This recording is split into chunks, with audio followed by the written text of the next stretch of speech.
Hey there, Tarot Tubers. You may have noticed that I'm back. It's Tarot and Witchery here. I took quite a hiatus, but I saw this tag by Astral Lady Tarot, decks I'm using now and why. And I love her channel because she's really into using her decks, which so am I.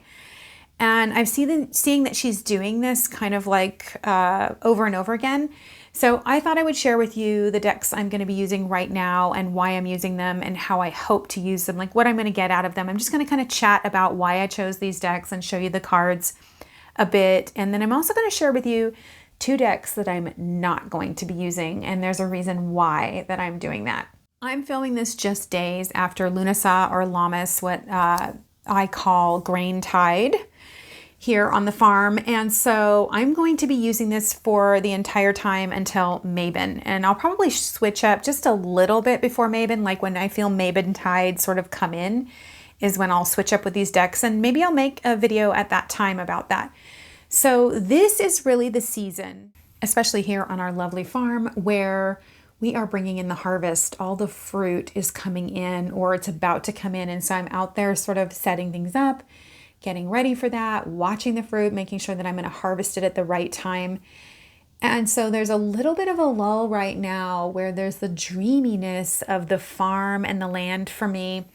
And so it really becomes about the Fae a bit this time of year and the high celebrations of the Fae. So I am going to be working with MJ Cullinan's For Huxa Tarot. I love this deck. Gosh, I did a walkthrough on this deck years ago. I'll try to remember to put it down below in the description so that you can watch that if you want to. There's some interesting things about this tarot. First of all, let me just say that this is a bigger card and I love bigger card tarots.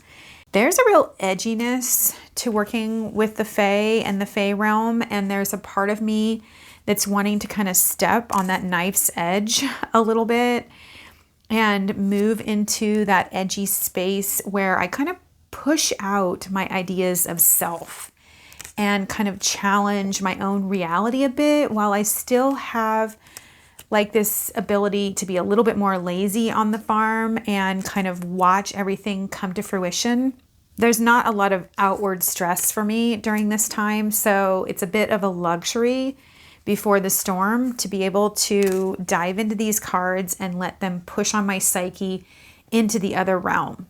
I'm hoping that this deck will kind of allow me to catch what I call like the sparkles out of the corner of my eye. The Fae realm is kind of like that. It's not something that you look at head on. And so it's this thing that sort of grabs your attention. And so that's what I'm looking to kind of take a peek at, as those things within myself that are just kind of in the peripheral. Those things that I wouldn't notice if I were busy, but when I bother to kind of relax my consciousness, I'm like, wow, what's that over there? One of the things that I love about all of MJ's decks is her books and her take on the cards, and there is something very straightforward. I find that every one of MJ's decks are the kind of decks that really cut me. I really, and I kind of need that. I'm kind of looking to kind of peel back what's underneath, what's wanting to be seen right now, while I have the liberty to do that. Like, look at this 8 of Swords here. Like, isn't that just so real? The spiders, grandmother's spider, and the messages that she brings from our consciousness and how they can bind us. This also has some really interesting variations. It's got the Council of Monarchs here. This is the Emperor in this deck, and that is actually my birth card for my sun sign Aries. And so it's kind of an interesting way for me to look at myself and kind of embrace that sun sign from a different angle where there's all 4 elements. If you know anything about me and you've watched my other channel, Natural Witchery, you know that I'm really into elementals and working with the elements, and it's a huge part of my life and my existence here on the farm is being connected to the elements. So yeah, this deck in itself is very earthy and grounded. I actually haven't worked with this deck in a long time. And so I think it's going to be a lot of fun to break it out and kind of see, how do I feel about this deck now? Like, honestly, I don't think I've worked with this deck in at least a year, but I haven't really worked with it in probably since a year or so after it came out. So to actually spend a month playing with this deck and pulling cards, I'm going to put this on my altar and make this a part of my morning reflection. And I think that's going to be fascinating for me to take something otherworldly into the day, onto the farm, out onto the land, and see how it calls to my spirit. And what I see as I'm walking, like, catches out of the corner of my eye and relates to the cards here. This month, I wanted to do something fun to kind of spruce things up with my divination. And so I'm going to go way back in time and pick up Morgan's Tarot. And what I'm thinking for this deck, which this deck is just outright zany. It's so 1970s. I was born in the 1970s. How many Gen Xers out there? Not all of you are born in the 70s.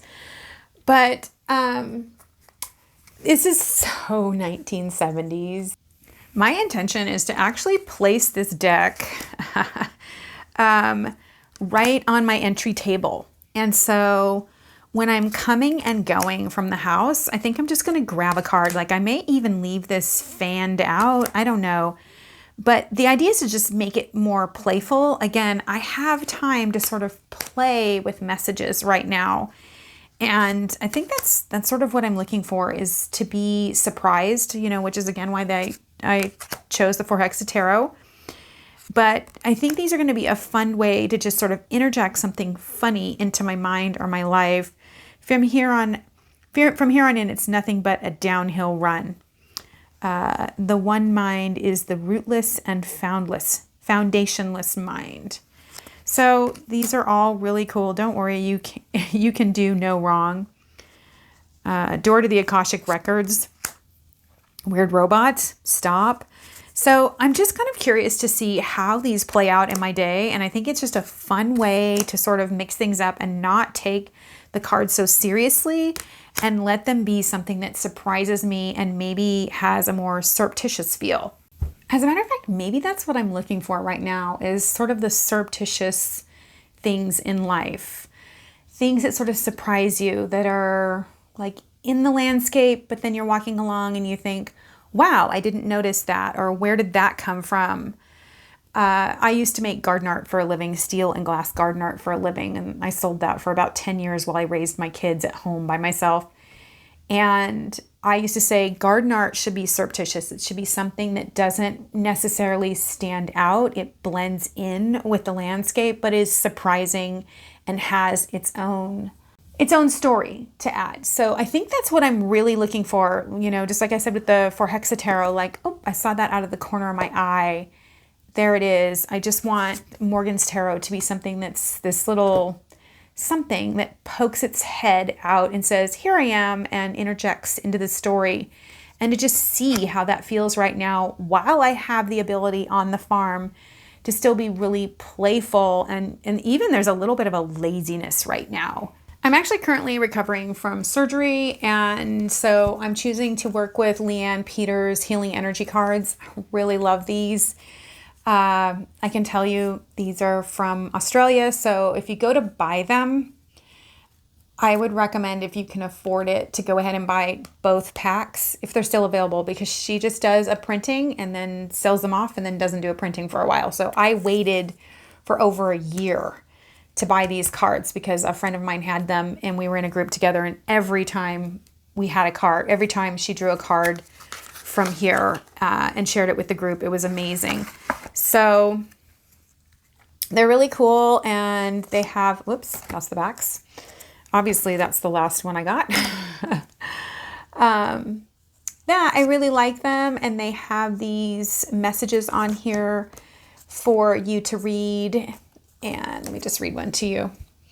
Balance, depth of meaning, coming together, bring formless into form, love, access higher frequencies, living it, being it, union. And that's Heaven on Earth. That's the Heaven on Earth card. And so I think I'll probably work with these and my journeying practice. So I'll probably either draw one before I journey or after I journey, because I am work with healing my body right now and healing stories that are connected to the issues in my tissues.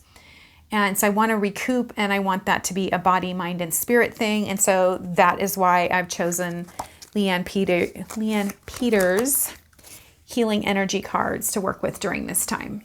Lastly, I have a dynamic duo. I need something that's kind of my working deck for what I'm going to do, just regular spreads, or what I consider like divination, where I'm trying to figure something out. I need something to work with. And so I have two decks that I feel like will work in tandem together. If you know me, you know that I love oracles and tarot together, and I like to find ways to work together. So I feel like this is a good pair. Hey there, lovelies. Just a reminder that I send out a newsletter, and in that newsletter, I share with you tarot spreads and tips and tricks and other fun stuff. But I also announce when I'm having my monthly tarot meetup, where I talk about cool things in the tarot and oracle realm on how to use those cards and new ways of really connecting with your decks. So if you want to check that out, you can down below, and my website is down there as well. The two decks I'll be putting together are the Enchanted Forest of Enchantment Oracle. This is brand new by Linnea Weatherstone and Marilla Allwood. Actually, Llewellyn sent this to me. I'm really excited.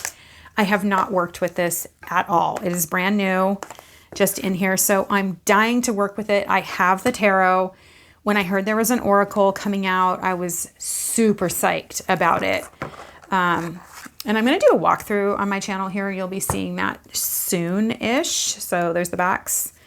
I'm sure there's a lot of people who've covered this. And then to pair with it, keeping in with that whole like Fae realm, summertime is still, well, technically I consider Lunasaw or Grain Tide, the beginning of fall. Like we are making the descent to what will be the peak of fall here on the farm, which is Mabon.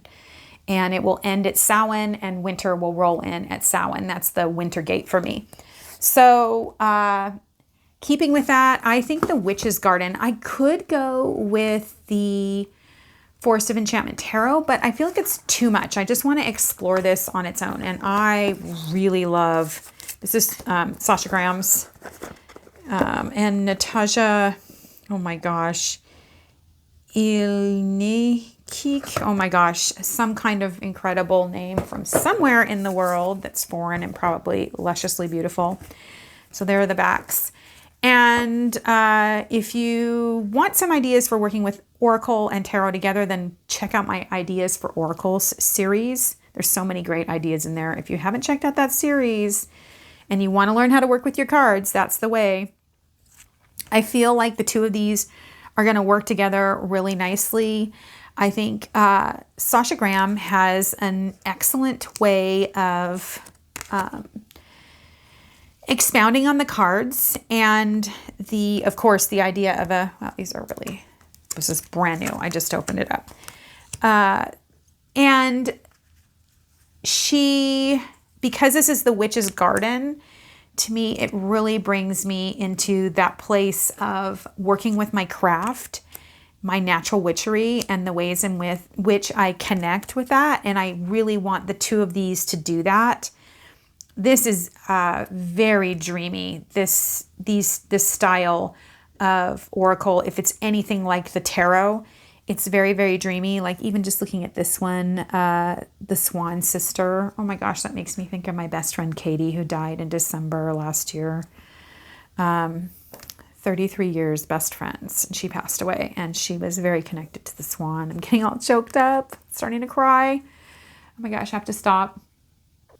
Okay, I needed a moment to kind of honor that feeling as it was passing. I'm drawn to this deck because it's just so fanciful and fun. I'm really excited to see what she has to say in here. I find that Linnea is very clever in what she writes, and so I'm excited to see what kind of messages come through, and getting to know this deck and kind of committing to this deck as the deck that this deck will be out in the living room. I have a space in the living room where I go to sit and read cards when I'm trying to kind of looking at things in my life that I want a little bit more clarity, or I want a jumping off point for maybe a space of time of, a couple days to a week.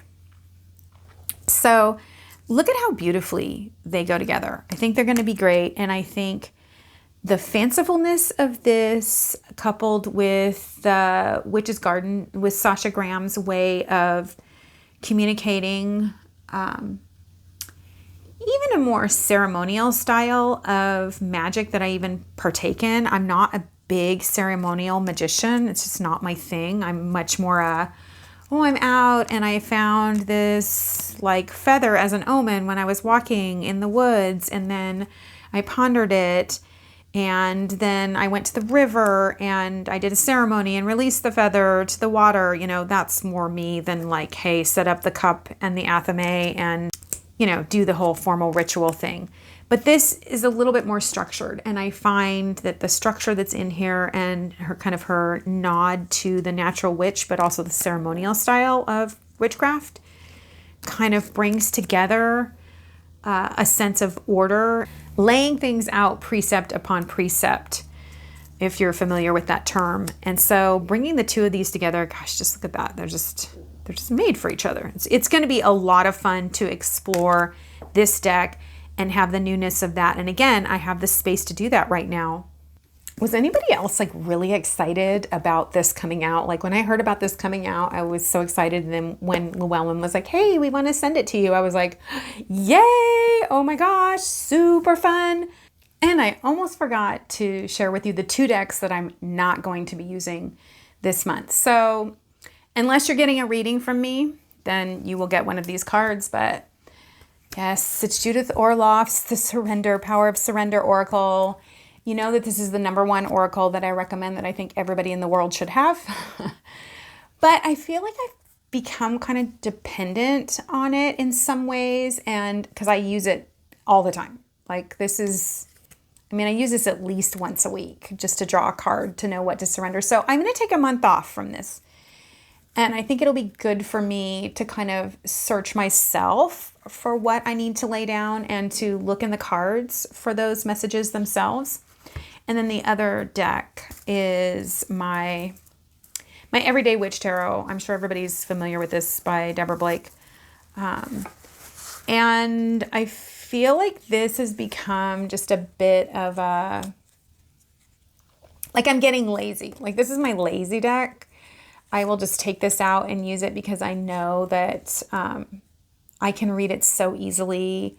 And so I just don't want that. I want something new. I want to be surprised. And I know that this is not going to surprise me. That's why I use it. So those are the two decks that I'm not going to be using.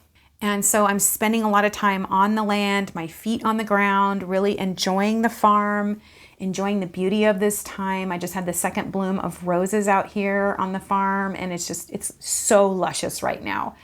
I can't actually weed, and so things look a little bit weedier than I wish they did, but also just enjoying that, enjoying the absolute, if I'm watering it with the kind of sun that we have right now, it is pushing to the effulgence of self. It's really coming into this space of just everything is gushing on the farm. The fruits are gushing, the flowers are gushing, the grasses are, irrepressible right now in their search to kind of push to seed. Everything's pushing to seed. And so I see that finishing, and things are kind of on autopilot as far as the earth goes. And so I want to kind of tap into that momentum that the earth has right now as it pushes towards fruition, and see again, what catches my eye? What's that over there? What is she whispering to me right now? What surreptitious things want to come through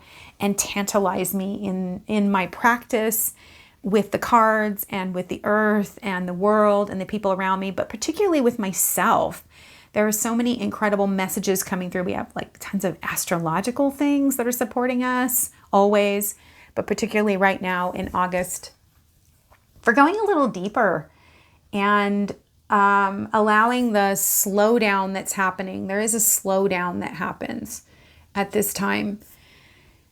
Allowing that to set the pace of my divinatory practice and just allowing myself to be less structured and more lackadaisical. So let me know what decks you're using for August and I guess the first part of September.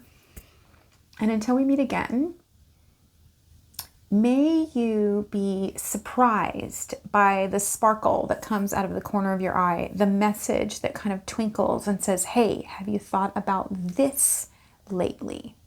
And you may want to check out this video over here for something else to think about and what you might want to do with the cards in the future.